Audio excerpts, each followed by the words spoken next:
Anthony Adebayo. We off the record. With you there, but if you're a coach, do you take that chance? Yes. You can reach us at the Off the Record Show at gmail.com. We off the record. Anthony Adebayo. We off the record. And the most accurate sports coverage. We off the record. Scotty B's Fantasy 5. We off the record. We off the record. We're different from any other sports. His sophomore year. Comes back and says, you know what? And your boy, Scotty B. We off the record. We off the record.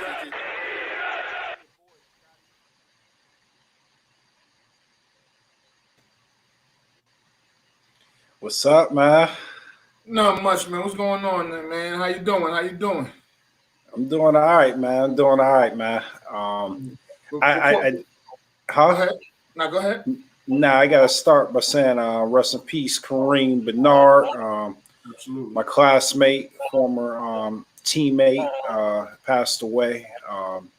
That's May 22nd. I had the funeral yesterday, so definitely, man, rest in peace to him. Absolutely. Rest in peace, man. Yeah, man. I guess, well, before that, after that, well, you know, this is Off the Record. I'm Anthony Adebayo. It's your boy, Scotty B. All right. Well, I'm reporting live from New Jersey. That's it. That's all I got.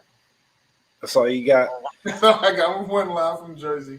Nah, man, but there's a lot going on, man. I have a feeling that I mean, we ended the show last week in a high debate about Aaron Rodgers and Corey, and I have a feeling, and I could be wrong, that we may have a similar debate today about what we'll see. When the debate happens, we'll know that the debate is. But yeah, man, there's a lot going on. Of course, we dead smack in the middle of the NBA playoffs, and let's start there. Then. Let's start there. So, Brooklyn Bucks, phenomenal. Huh? No, it's not my team. Yeah. But that was a phenomenal performance by Kevin Durant last night. He needed that. Yeah. He definitely needed that. So, go ahead. let me ask you this, right? Okay, so right now, based off of yesterday's performance, a lot of people are talking about that he's the best player in the NBA. People seem to be getting ahead of themselves. What are your thoughts on that? The best player in the NBA is not playing basketball right now.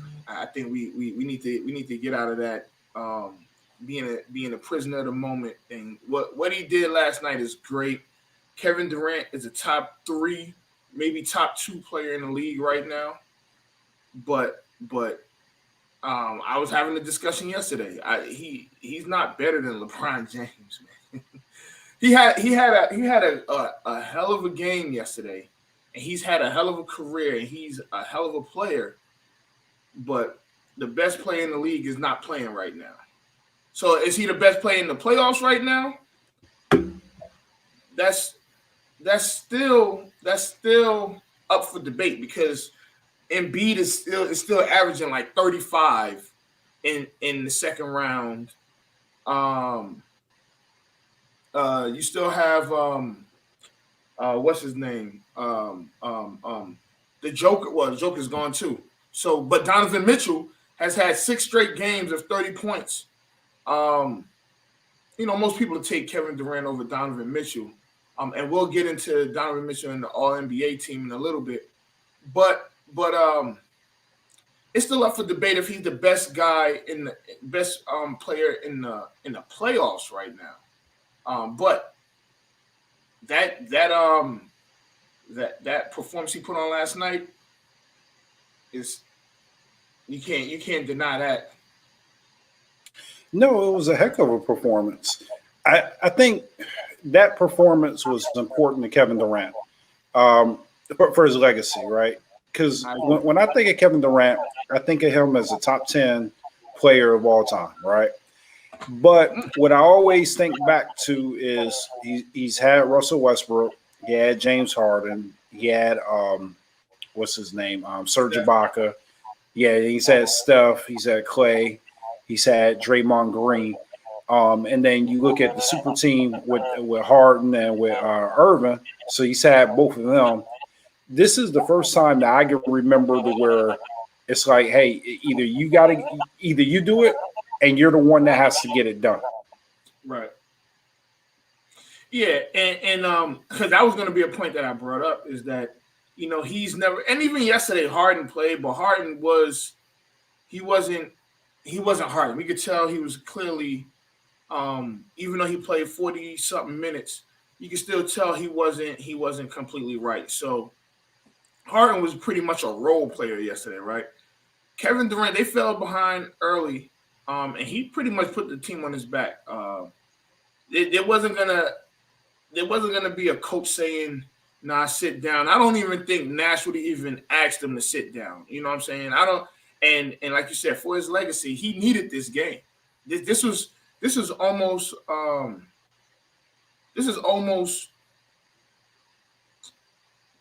of those. He needed it. It was one of those. You put that on the list. That's what he needed.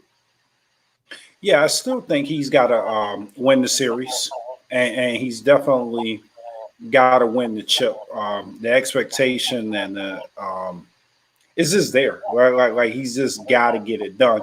If he's able to will his team to a championship, then I think that we can start to crown him as the best player in the game, and that's something that No. We can start the debate. We can start a debate, but it's going to be a short-lived debate. Kevin Durant is not the best player in basketball. He's not. So here's my take, and we've got to be fair to LeBron, because LeBron will probably come back and he'll be in phenomenal shape and he'll tear up the NBA next year and he'll get the rest that he needs. But has he peaked? And that's the question that I have is, will he be the same when he comes back? I mean, obviously, like if you go career-wise, yeah, LeBron James has had a better career, but is it time for him to pass the torch? Like, has Kevin Durant finally passed him as the best player at this point? If he wins the championship and he puts that team on his back, it's definitely a debate. So here's the thing.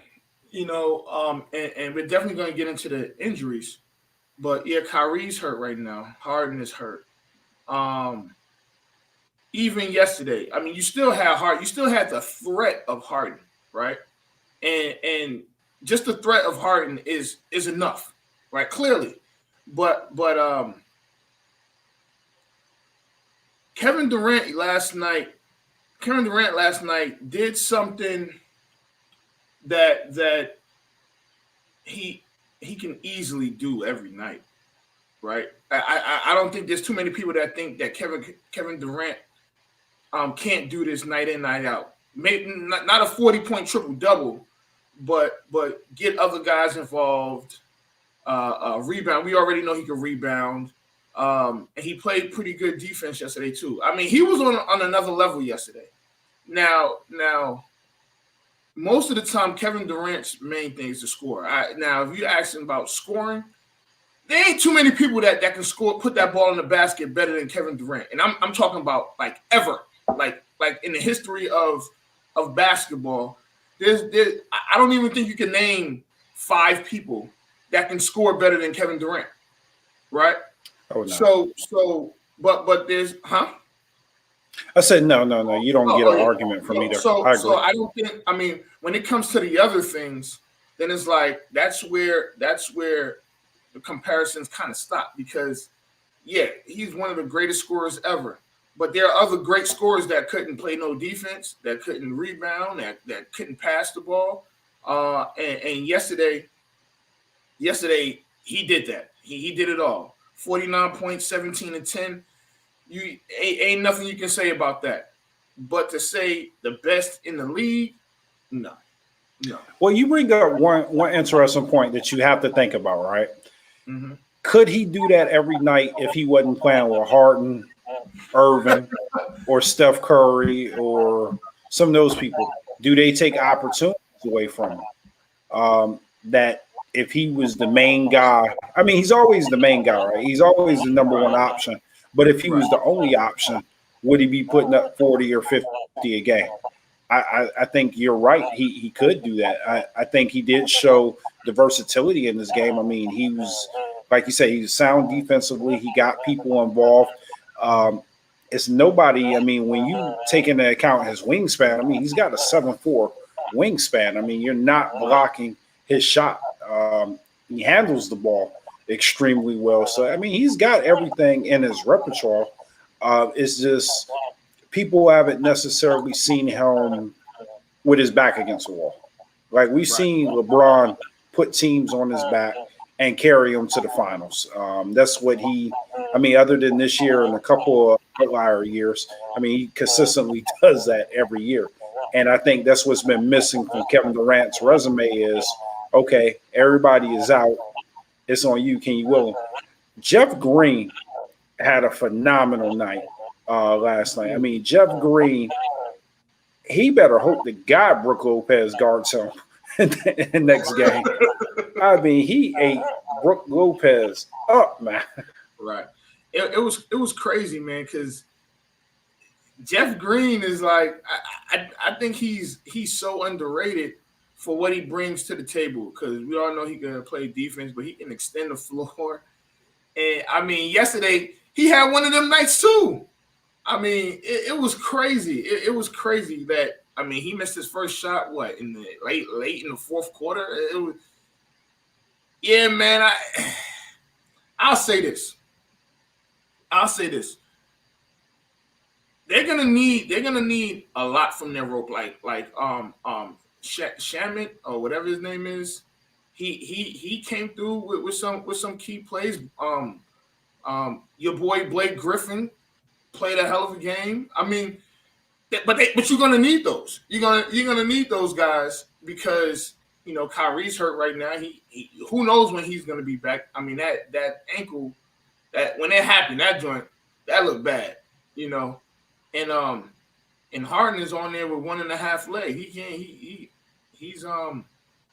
He's hurt. So you're gonna need the Jeff Greens and the Blake Griffins. All right. So look, I want to do my winner of the week a little bit early because it's going to segue into what we're going to talk about while we're here. All right, hold on. If you asked and you won it, you got it. Hey, let's do it. Right. No, you're a winner. No, you're a winner. No, you're a winner. No, you're a winner. All right. So while we're talking about this series, and maybe we shouldn't have started off with the series, but my winner of the week this week is the Greek Freak, man. I thought it was crazy. A 2-time MVP, Defensive Player of the Year. You got the star player on the other team that is smoking hot. And it looked like he ran. It looked like he ducked him yesterday. I just thought it was crazy, too, for him to come out in the press conference and just acknowledge that he's just the best player in the world. Like, when you still got games to play. We'll get into Mike Budenholzer or whatever his name is. We'll talk about the coach, but I got to start with Giannis. What the hell was that, man?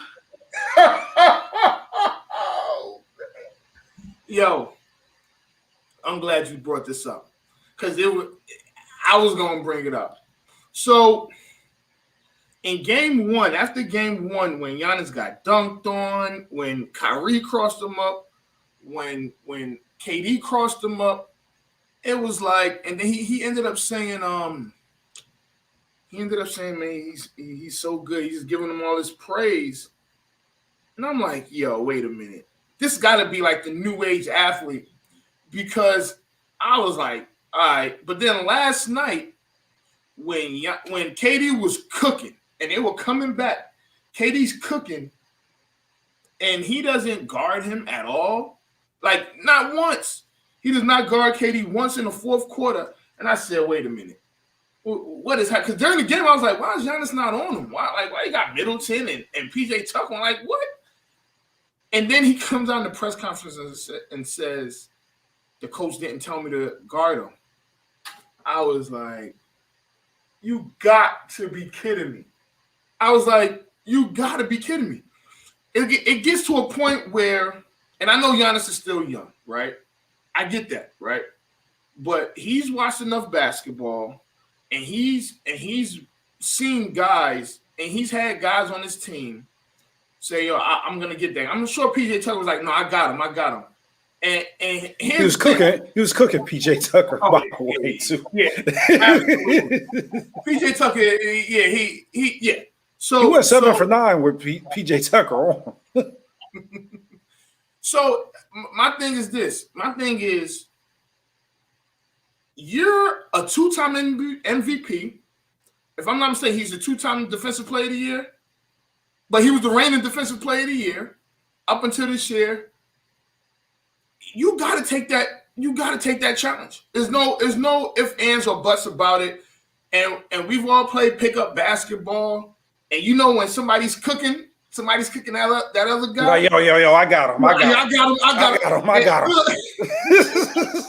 That's probably switch. Yeah, let's switch.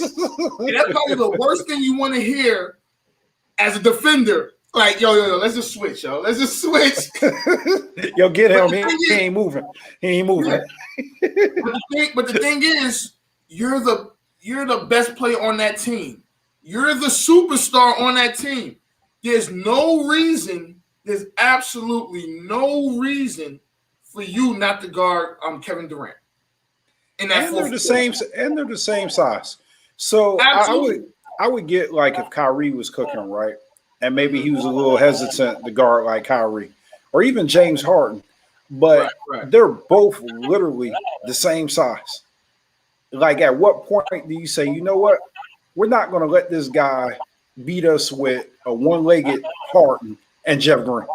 Like I have to step up and take control of this game. I could not believe they didn't go at James Harden. I mean, it was obvious that he wasn't himself. So they didn't try him defensively. I mean, he already didn't play good defense. So I was just looking for Jrue Holiday to put a lot more pressure on Harden. He didn't do that. It was this where was the double teaming? I mean, when somebody gets hot like that, and it's clear that they're the number one option and they're the only option. They're taking the ball. He's shooting the ball every time, no matter what. It don't matter. Yeah. No, I definitely agree, man. And I think part of that goes to Budenholzer too. Definitely. Listen, definitely. I know you've been hard on Budenholzer, and so have I, but not as much as you. But I tell you what, I tell you this: if they lose tomorrow and they lose in 6, they lose tomorrow, don't even get to Game 7. I think he gets fired before Friday. I think he gets fired immediately after the game. He'll do his last press conference as the Bucks coach. They'll be at home. I think that he gets fired immediately, as he should. Yeah, I don't know what's in the water, but I agree with you. If the championship is ever been for the taking, is this year, right? It's really every single team has a legitimate shot because of all the injuries. And we'll talk a little bit more about the injuries, but who would have thought that we're looking at a Brooklyn team that you got James Harden on one foot or one leg, you got Kyrie that's probably out this series, and you're just faced with Durant. And if you look at the Bucks, they're actually the healthiest team still left in the playoffs. I mean, yeah, Embiid is playing, but Embiid was hampered earlier this postseason. He's still hurt. Yeah, he's still hurt a little bit. And then I think every team, with maybe the exception of Phoenix, other than Chris Paul and the COVID thing, and we'll get into that a little bit, has some sort of injury. Or they're missing. Atlanta might be the most healthy team. Atlanta and Milwaukee. And so, you know what? And Phoenix is fairly healthy, right? But you're right, man. I mean, they added Jrue Holiday, and people was underrating Jrue Holiday. I think that Jrue Holiday as a number 3 or 2.5 or whatever you want to call it is legit. I to back to that Harden thing is you didn't put Harden in the pick and roll. You didn't ISO Harden. You didn't do anything to test out to see if he is either that hurt or if he's okay. They didn't do anything. So that's a coaching. So I got a question for you. Do you think the moment is too big for Drew Holiday? No, but it may be too big for Giannis. And the reason why I ask that is if you think about Drew Holiday, right, he's always been a solid point guard. And you ask anybody that's playing in the NBA, they say, oh, nah, that's that guy. Don't be fooled or whatever. But we've never really seen Drew Holiday and deep in the playoffs. And, now it's his time to really grab that leadership. He's got to boost some confidence in the Giannis. Because I know Giannis has been listening to everything that's going on, with that, and he's got to take that leadership role. And somebody put Holiday as Baldwin. He's not having a good series. I don't know about that because that first game that they won, he was. If I'm not mistaken, was it him or was it Noah Middleton and Giannis, right? Yeah. But to his standards, though. If you look at the first 2 games that they lost, and then you look at yesterday, like he's not having a Drew Holiday impactful series, considering you have a hurt James Harden. Yeah. No, I can agree there. I can agree there. And Giannis, not Giannis, but Holiday, he's let's be real. This is his first time in the second round of the playoffs. Right. So and he it's not like he's the main guy. He would never really get any heat right now. He shouldn't be getting any heat because Middleton's been here before. Giannis has been here before. Budenholzer, whatever the hell his name is, he's been here before. So you got to hold those guys accountable. Those are the guys you hold accountable, not those other guys.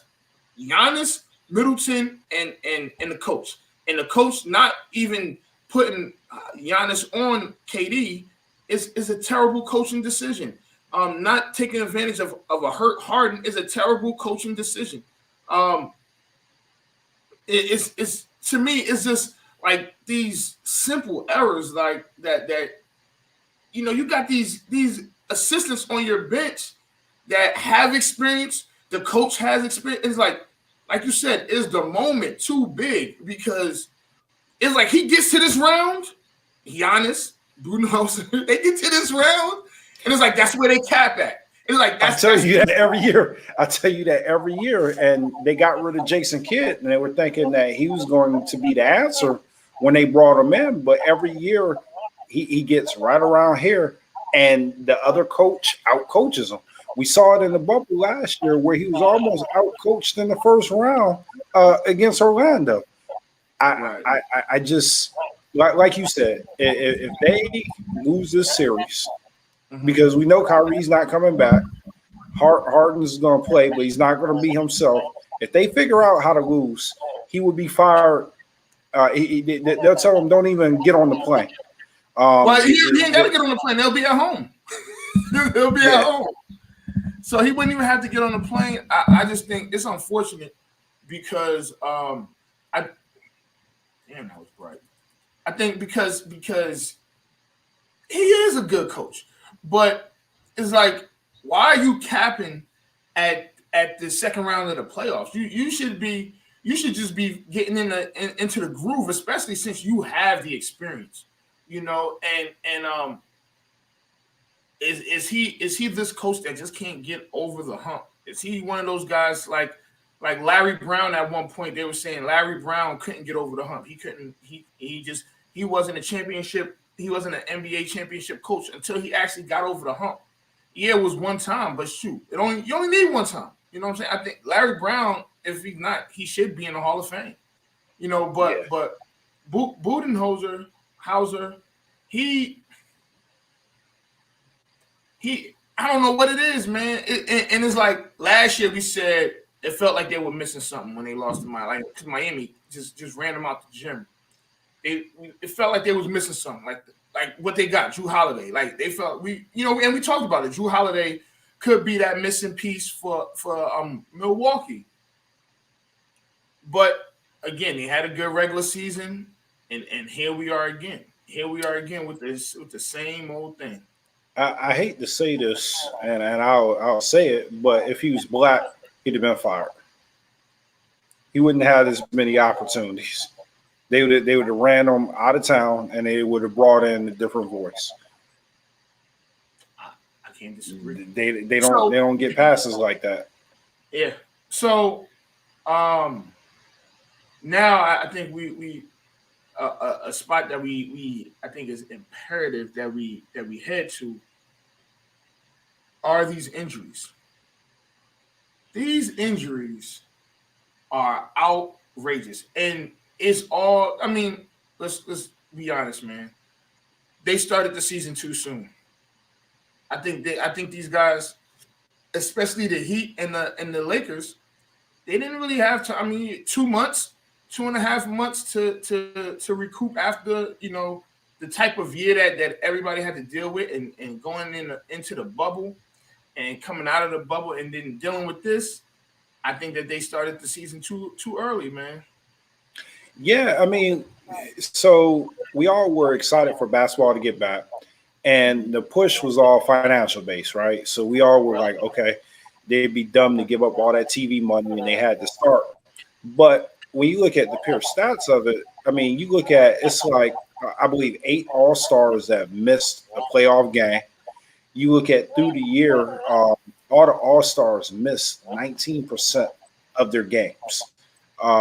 So statistically, that's the worst stat in history in the history of the NBA for the All-Stars.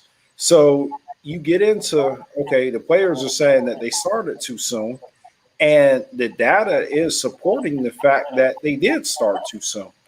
And I guess the bigger issue is, will this have a long-term effect on a lot of these guys' career? You look at James Harden, man, a hamstring, that's going to be a lingering injury. That's not something that he's just going to get over. You look at Anthony Davis, and, we talked about LeBron earlier. Like, are they going to return back to form? So the NBA, they've got a lot to think about. I know right now they're talking about starting on time, which they've got the last final game, I believe it's July 22nd. And they're thinking about starting, mid-October, which would give them another short turnaround. And the reason why they're thinking about doing this is so that they can get back to the regular season and align it back to how it was before. But I think we definitely I don't want to say they made a mistake, but it's hard to dispute the fact that they didn't make a mistake with all the data that's out there. So I'll say this. I don't think that they should start in October. I think that they should start maybe second or third week in November. Right. Okay. Maybe after was it Veterans Days in November? So start around that time. And the reason being is because we haven't accounted for the Olympics. So the Olympics is a month after the finals, and I don't be surprised. If we have a no-name Olympic team, it's going to be a bunch of, no-name guys. I think Jason Tatum committed. I think he committed. I mean, and that's so. I mean, let's be honest. I think that the United States B team could beat the country, right? It may be a little tougher, but if you have the A team, no one stands a chance. If you have the B team, teams stand a chance, but they'll probably still lose, right? But so it is going to be a short turnaround for these guys. I feel that the league should take into account that it was only a 70 or 72 day turnaround from the bubble to this current season, and they should take that into account with either starting later, for the sake of the players, or reducing the games. I think having a 72 game season wasn't bad, but I don't think nobody missed those other 10 games. I felt like this for years, that the NBA season shouldn't start until Christmas. It shouldn't start till Christmas because you're fighting the NFL. And let's be honest, no one's beating the NFL. No one. No one's beating the NFL, so why not push the season back? Even if you still want to play 82 games. Even if you want to play 82 games. Start during Christmas. That's your big money maker anyway. No, like your Christmas Day games are some of the highest rated games of the season. So start then. Start at that time. And then you have healthier players because again, the NBA more than any other league is a star-driven league. And if your stars aren't healthy and they aren't playing, then you have a problem. Yeah, I agree with that. The only thing I would say is I was thinking maybe they could start like early December, late November, like you were suggesting. I do agree that it was better having football kind of out the way and being able to focus on football and not be worried about basketball. I think sometimes in October, like when you got the World Series, you got basketball starting up, and you got football just right in the thick of things. That could be a lot, and then you still got college football and hockey. So it could be it's hard. It's a hard sell to say, okay, let's look at game 2 of the Wizards versus football, to where you're saying like, oh yeah, this game really means something. Let me tune into that. So I agree. I also agree too that the stars is what drives the sport. You look at the playoffs now, we've had some good performances, but is the Clippers series as appealing without Kawhi Leonard? No. Right. Is this Nets Bucks series as appealing without Kyrie Irving or Harden? No, it's not. Wait. I think it is a little bit. I think when they had I think people would rather see them healthy. Absolutely, yeah. But for the Bucks, I think it's a little bit more interesting. Yeah, I mean, it's been an interesting series. But let's suppose Harden gets hurt next game, right? And let's say Durant can't bring him back or whatever, and the Bucks end up winning. The Bucks. I mean, they won, but it'd have been different if they would have beat them at full strength. Right. I definitely agree. I was just, I'm sure the Bucks are saying, hopefully, Giannis already said that KD's the best, right? So it ain't no point in. He's probably like, man, I hope Harden doesn't play next. Because here's the thing, if Harden doesn't play, the Bucks. So I think the Bucks are going to win Game 6 anyway. I don't think that the Nets are gonna win. I don't think KD is gonna have a game like he had yesterday, and I think that the Bucks are gonna win Game 6 at home. They better win Game 6 at home. But I do think that the Bucks are gonna win tomorrow. You're gonna see Giannis guard KD a lot more than he has. There's no way that he doesn't. I will be highly, highly, highly surprised if Giannis is not defending KD throughout that game a ton. And he has to. Yeah, and Giannis had a good game yesterday. He had 34 and 12. I mean, that's cute. But you blew a 16 or 20 point, whatever you had. I think they had a 16-point lead in the fourth, if I'm not mistaken. So if Giannis comes out and he has a good game 6, he has a good game 7. I think all will be forgotten.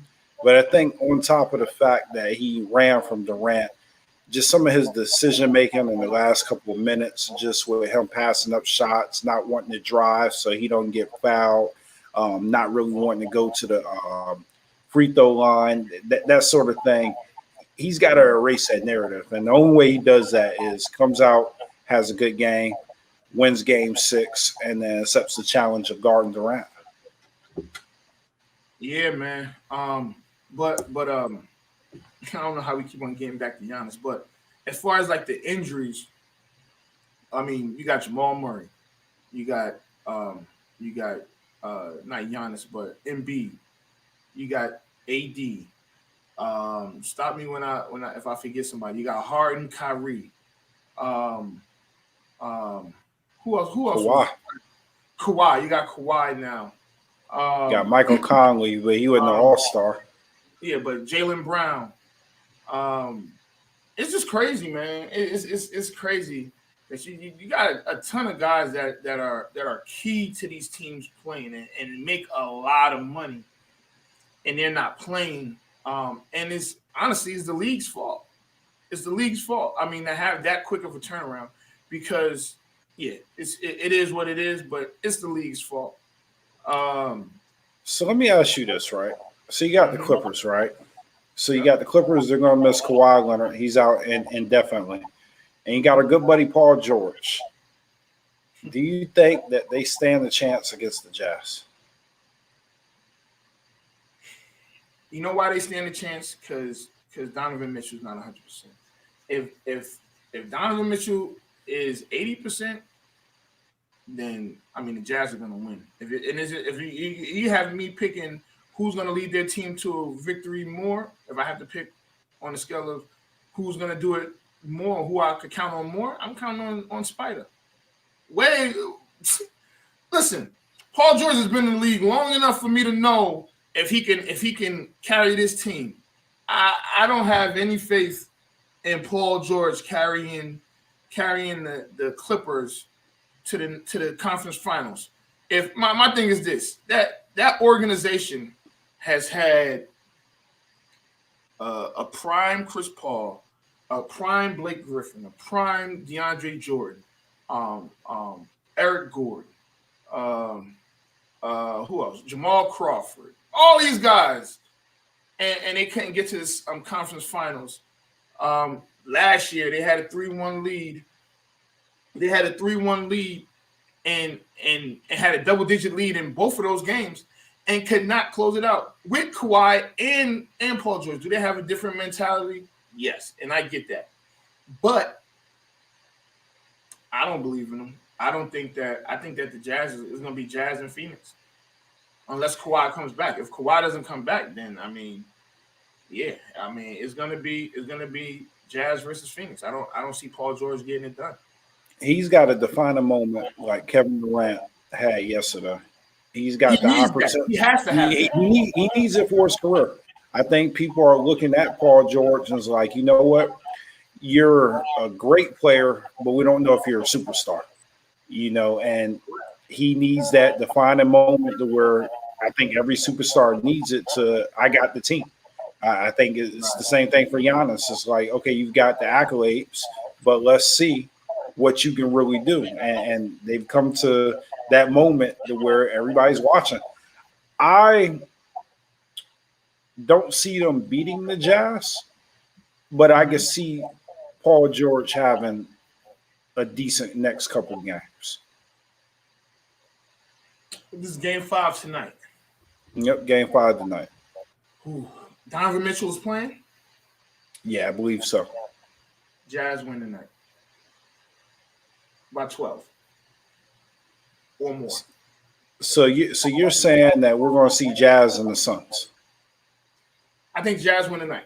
And I think Donovan Mitchell may have that KD moment because look at how we segue into our next. He was snubbed. And he should have been on the All NBA team.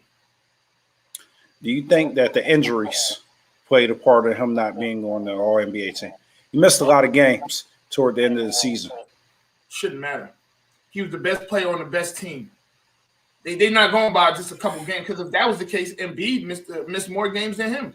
Yeah, Embiid missed a gang of games too. But Embiid Jimmy was Butler, also Jimmy Butler. I'll root for the Heat till the cows come home. But there's no way you can tell me that Jimmy Butler had a better season than Donovan Mitchell. No, he didn't. I'll make this argument for Embiid though. When Embiid, even though Embiid missed games, he was in that MVP conversation. So it's hard to take him. I'm not saying, I think he should. I mean, Embiid should definitely be there. Honestly, I think Embiid should be a first team All NBA. But because they have the positions, they're gonna put the Joker over Embiid just because the Joker didn't miss those games. So, but who do you take off? And that's been my argument. For on the first team? So the first team, what you got? Curry, you got the Joker, you got what's his name? Luka Doncic. You got who's the point guard? Curry was the point guard. Curry. Yeah, and so if I have if I have to take somebody off of the first team and switch them, so you got Steph, Luka, Giannis, the Joker, and Kawhi. Taking Luka off. Really? Yes. I'll take Luka off and put Embiid. Luke, listen, you can take, honestly, other than the Joker, you can take any of those guys off and put Embiid on there, because Embiid came in second in MVP voting to the Joker. I think you still keep Steph Curry on there because of everything that he was able to accomplish. Absolutely. I mean, he's a scoring champion, and he went on a tear.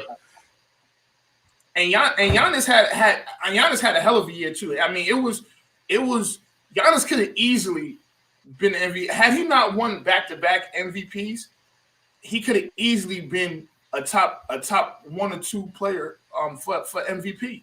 But I mean, So let me ask you the second team. Name the second team. The second team is Dame, Chris Paul, Julius Randle, LeBron James, and Joel Embiid. You switch. All right, name third team. Before I name the third team, I could switch Luka and Embiid and be happy about that. The third team is Bradley Beal, Kyrie Irving, Jimmy Butler, Paul George, Rudy Gobert. And look, I'm telling you, Paul George. So I could live without all those guys on the third team. I would put Donovan Mitchell on there before. Yeah, all of those guys, and Jason Tatum. Yeah. Jason Tatum definitely should be on the third team. Like, you could take off. I would take off Butler and George and put in Tatum So George had a sneaky good season though. He had a really sneaky good season. Wasn't better than Donovan Mitchell. Nah, it wasn't. But again, the injuries though. It was. I mean, I believe he missed 22 games. I need to check, but. So he sat the last. So look. So here's the thing too, right? And I'm not saying that he shouldn't be on it, but you got to factor when he went out, his team still continued to win. He missed 19 games. Okay, he missed 19. I thought it was 22. But 19 close. So did Embiid though. They're the yeah, one seed. Embiid. Yeah, but Embiid, the way that you saw him playing, he was in the conversation as this guy should be the MVP. And he consistently played like that all year. Donovan Mitchell, you can't say that he went on a better tear than Steph Curry. Or you can't say that he went on a better tear than Damian Lillard. He didn't. He didn't go on a he wasn't better than Damian Lillard this year. I'm not saying take those guys off. I think I'm saying at his position though. There was no doubt in everybody's mind, and went back and forth between Joker and Embiid all year. There was no doubt in their mind that those were the two best players. Yeah, you could throw Harden in there when he had his stint, and you could throw Giannis in there for the bulk of the year, and you could throw Curry in there. Those were the five guys all year that the argument kind of shifted. This person might be the MVP. This person might. Donovan Mitchell and LeBron. But Donovan Mitchell was nowhere near that conversation. The only reason why is because he plays in Utah, and we know that already. Come on, man, we know that already. So, all right, let me ask you this: what did Donovan Mitchell average for the season? Donovan Mitchell It was around 26, 26.4. Yeah, 26. Okay, how many assists did he average? About 5 and 5. He was 26, 5 and 5. 26, 5 and 5. That is a third team All NBA stop. I mean, even if you put him on a third team, he was the best player. He was the best. The Utah Jazz should not have one player on an All NBA, any of the All NBA teams. If they're gonna have one player, it should be Donovan Mitchell. Not really you said Kyrie. You said Kyrie was on the second team. He was on the third. He was on the third team. Kyrie. Yeah, maybe you take Kyrie off. I'm cool with that. I'm cool. Yeah, with that. Take Kyrie off. But I mean, Kyrie. I don't know how many games. Kyrie missed a load of games too. You know, but and Kyrie wasn't even hurt when he wasn't playing. He was just like, I ain't playing, and y'all can deal with it. However y'all gonna deal with it, y'all can deal with it. You know, Kyrie averaged. Kyrie averaged. Well, I don't know if you take Kyrie off. Yeah, Kyrie averaged 26.9 or 27, 5 rebounds and 6 assists. No, and he played in 54 games. So I guess no, you don't take Kyrie. Yeah, they realized he was averaging. I was thinking he was averaging like 22. Or like 23. I didn't know he was averaging 26. And you don't take Bradley Beal off because Bradley Beal. You can't.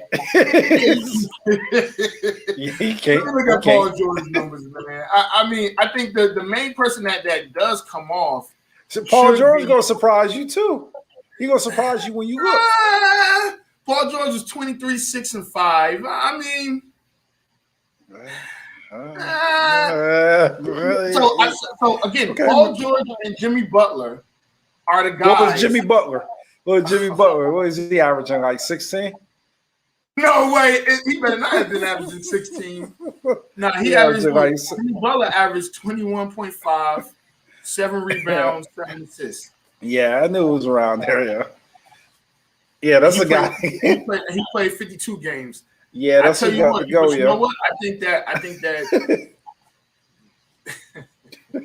think that last season gave Jimmy Butler that extra push because he led his team to the finals. That got to be it because he missed because of COVID. It wasn't because he just he had to deal with COVID, and but I think that's where Jimmy Butler got that little push from because he didn't have a better season than Donovan Mitchell. Neither did Paul George. Neither one of them had a better season than Donovan Mitchell. But I mean, all right. So I got 2 questions to ask you, right? Mm-hmm. So the first one is, out of all the teams that are left, who is your prediction for the finals? Teams is left. That's tough, man. Because Brooklyn is still Brooklyn, right? But they're hurt. If Embiid is 80% at least, if Embiid is 80%, I got Philly and the Suns. Damn. That's who I got. That's who I got. I think the 76ers. Oh, man. That is hilarious, man. I think the injured Nets, I think the 76ers could beat the Nets. and I believe that the 76ers could beat the Bucks. I think the Hawks are dead in the water. I think Chris Paul, he's so close that we're going to see a different Chris Paul. He that last series, it was like he smelled blood, and he's like, "Yo, this is like the only time that I'll be able to get this close." Right. Like I think he's going to clear the protocol. They're going to make sure that they line the stars up. They're not going to let them sit out. And I think that he's going to get where he needs to be. Ooh. Yeah, that's going to be interesting. All right, so my second question is: last week we had an interesting debate about Aaron Rodgers. Has your Scott? Don't let him get on. They gotta leave me alone. They, it's cool, man. Go ahead. What was your question? Has your opinion changed about Aaron Rodgers? No. And I think yours has changed about Aaron Rodgers. The team. Listen, those executives are idiots, man.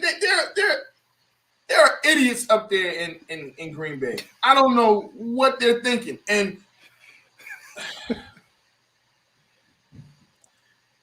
listen, if there was even an inkling of Aaron Rodgers coming back, that crap is gone.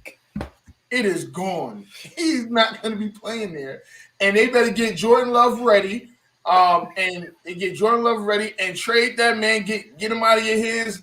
Get him out of your hair now, because no. I think that them saying, oh, whatever the remarks were that they said about him, they were dumb to say it. They were dumb to say it, and they were dumb to just put out in the. It was said by Ted Thompson, who's passed away. Let that. So, what are your thoughts? I think it was, okay. So I agree with you that maybe they should have probably left that out. It really didn't add any value other than to my argument. They probably is a diva, but it didn't help their negotiations with him. We're trying to get him back in the building. I think that they should have probably pulled the trigger a long time ago. I think that they're. I got bullied into putting on a hat, man. But go ahead. Yeah, man. Nah, but I think they probably should have tried to get rid of him before the draft, before all this kind of spilled out. Because right now they're not going to get top tier value for him. I think you were right that he's not going to play for the Packers, and I think they're just going to be at a stalemate. Like he's not going to report. They're not going to trade him, and it's just going to be bad for both sides. Yeah, I mean, and it won't be bad for Aaron Rodgers because he'd be like, oh, he'll just sit out and go host Jeopardy. I don't. So the thing is, so that's where I would disagree with you at. So I think part of this, and I didn't really get into this last week, is I think he's starting to realize where he's going to land in the history of quarterbacks. I think he knows he has to get another ring. Does he have to get another ring now? If he's going to be one of the top tier, I think right now he's not on the Mount Rushmore. And I think it's based off of his rings. I mean, think about his era, right? And somebody, our good friend Jamal brought this up, and he was right? So Tom Brady has 7 rings, right? So it's hard for anybody to get multiple rings in this era. But will history remember him that much better than Drew Brees? Or will history – well, when you look at him statistically, though, when you take away 10 years from now, if somebody never saw Aaron Rodgers play and you pull up their stats, will history be as kind to him without that other ring? Because you look at somebody like Patrick Mahomes, right? Mm-hmm. So you look at the tear that he's on now, and if he happens to get another ring, history is probably going to put him on the Mount Rushmore. You got Tom Brady there now. I mean, I have Joe Montana there. I'm pretty sure that there's people out there that will argue that Aaron Rodgers was better than Joe Montana, but that's a debate. And then for me personally, I've got Peyton Manning there. What about Eli Manning?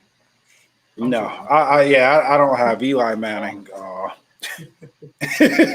But a fair comparison of what history would show, or the story of history is Eli Manning has 2 Super Bowl rings. Big Ben has 2 Super Bowl rings. So that's going to go into that debate as not so much that people think that Big Ben or Eli is better than Aaron Rodgers, but it's going to put him kind of in that segue to where it's like, okay, you got 1 ring. So let me ask you this. Do they do that to Dan Marino? I think Dan Marino loses a lot more of his steam because he doesn't have a ring. I think that Dan Marino, if he had a ring, you would almost put him in the category as with Aaron Rodgers, and Drew Brees. I think people that didn't see Dan Marino play is like, oh, he didn't have a ring. I mean, I've heard people say that Troy Aikman was better than Dan Marino. But the fact that I've heard people say that. I mean, but they strictly went off of what Troy Aikman has done. Steve Young, you look at him with his rings. You look at John Elway. So a lot of people kind of put him, I guess, with that group. And a lot of people would say Dan Marino was a better passer than all them. Absolutely. I mean, yeah, I get that. So you're saying that he won't. So you're saying he won't sit out this year? I'm saying that deep down he wants to play, and I think deep down I agree with that. I think deep down he's starting to look at where his legacy is going to hold, and I think there's a lot of truth in what you said last week, to where he's starting to look around and say, okay, Tom Brady did it in Tampa. Maybe I do need more help, or maybe I do need more people, but that responsibility shouldn't solely rest on the Packers. So I think that's a lot of it, is he's starting to look at, all right, I believe he's 37. Time, let's say I've got 5 more years. Am I going to be able to get it done with this team? Right. The crazy thing, I think he get it done with that Denver team, because they have a defense. Would they do it year 1? Would they do it right now? Probably not. But I think he could do it with Denver. I think he could do it with Denver too. But I think in his head, he knows he could do it with Denver, and he doesn't probably feel like he could do it with the Packers. Right. So I think he's looking around. I think that's getting to him. I think he feels like he was disrespected. Well, he clearly was disrespected the other day. To just put that out there, it is however you feel and however people feel about Aaron Rodgers is how they feel. But to put that out there when it didn't need to be put out there, it was like unnecessary. And it's just like they just don't get it. They don't get it. I got a question for you. Have you ever seen that movie? It's got Chris Rock, and it's like, I Think I Love My Wife. I think so. It's a scene in there, right? He was trying to get out the house to go hang with this chick, right? And he needed to make up an argument. So he made up an argument about his wife cooking chicken every night, right? And he went slam off on her, like cooking like chicken, so he could get out the house and he could do like a little diversion or whatnot. That's how I feel about Aaron Rodgers and the comment of him being disrespected. I think is more there to that, but he's just going to make it more about the disrespect issue, the hide what his true intentions are. So, That's fair. That's actually fair. I can agree with that. And well, maybe he just don't want to be there no more.